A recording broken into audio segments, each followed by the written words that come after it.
Hey everyone, my name is Riley, and in this video we are going to be talking about how you can avoid data roaming charges and crazy expensive phone bills whilst traveling the world and going to different countries. I have 5 tips for you in this video, and honestly these 5 tips absolutely saved my life last year when I was traveling around Europe and South America. Now, the first tip that we have is to turn data roaming off. This is very simple to do. All you need to do is go into your phone settings, search for data roaming, then you will be able to click onto this right here, and where it says data roaming, just make sure that this is slid off before you go on holiday, before you even board the plane. Essentially, data roaming, that means if your regular cell phone provider does not have any service in the area, it's going to connect to another cell phone provider, and doing this is where you're going to rack up a lot of bills. The second thing that you can do is actually set a spending limit with your cell phone company. Now, your ability to do this is really going to depend on where you are in the world and also who your cell phone provider is. However, with most cell phone providers, this is super easy.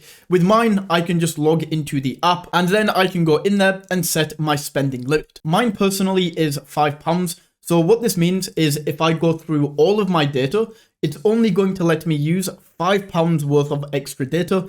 Then it's going to cut me off completely and not let me spend any more. So that is another valuable tip that you can do. So even if you do go over your regular data plan, you're only going to eat into a few extra dollars before it cuts you off completely. The third thing that you need to do is make sure Wi-Fi calling is on. Wi-Fi calling is going to allow you to receive phone calls and text messages and anything else that you would regularly receive whilst you are connected to Wi-Fi. So it's not going to use your data or anything to do with your cell phone plan, and it's going to allow you to get phone calls and text messages over Wi-Fi. To do this, once again, just go into your settings, search for Wi-Fi calling, and then you will be able to turn this on right here. The fourth thing that you can do is actually buy a local SIM when you touch down and land in your destination. You should be able to find a cell phone provider either in a mall near where you are staying, or sometimes they even have them in the airport, and you will be able to go there and just purchase a regular SIM card, just like you would at home. However, you can get plans for a few weeks, a few days. You can choose the amount of data that you would like.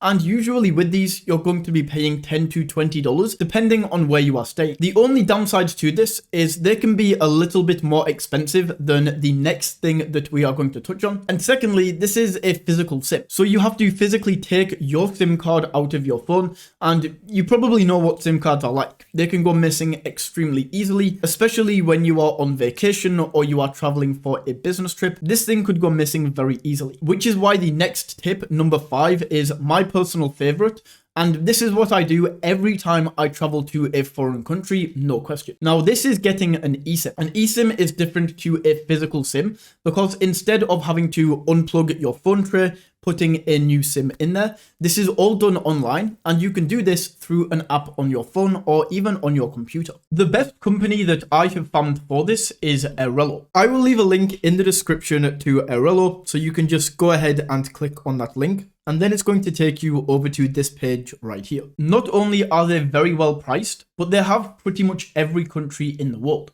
So let's say that I am traveling to Spain, for example. I can just type Spain in here. And then as we can see, we can get 1 gigabyte of data, 2 gigabytes of data, 3 gigabytes of data, all the way up to 20 gigabytes of data right here. And 20 gigabytes is going to cost me $26. On top of this, they also have regional eSIMs. So if you are traveling across an entire continent over the space of a few weeks, or even if you are visiting multiple countries, the regional eSIM might be better.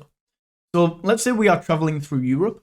We can see these are going to be slightly more expensive in terms of the data, 10 gigabytes costing $37, but this is going to be active in all of these countries at no extra cost. So let's say we are traveling to Portugal and Norway and also Spain. Then all we have to do is buy this single SIM card right here. We can travel to all of those countries. We don't have to worry about buying new SIM cards or changing our phone number, as you will be able to keep the same number on the same eSIM whilst traveling through all of these different countries, and is automatically going to connect as soon as you get off the plane. Also on Airelo, you can get global eSIMs. So these are going to cover 124 different countries all across the world. So we can travel to like Argentina in Latin America and Spain in Europe and also China in Asia. And this one's going to cover all of these different continents. So if you are somebody who frequently travels across the world, but you want to keep the same SIM number, then this is an awesome option right here. So those are 5 quick tips that you can implement as soon as today to avoid those crazy data roaming charges that you will usually get when you travel with your phone. If you found this video valuable, don't forget to smash that like button and tap that subscribe button. And until next time, take it easy.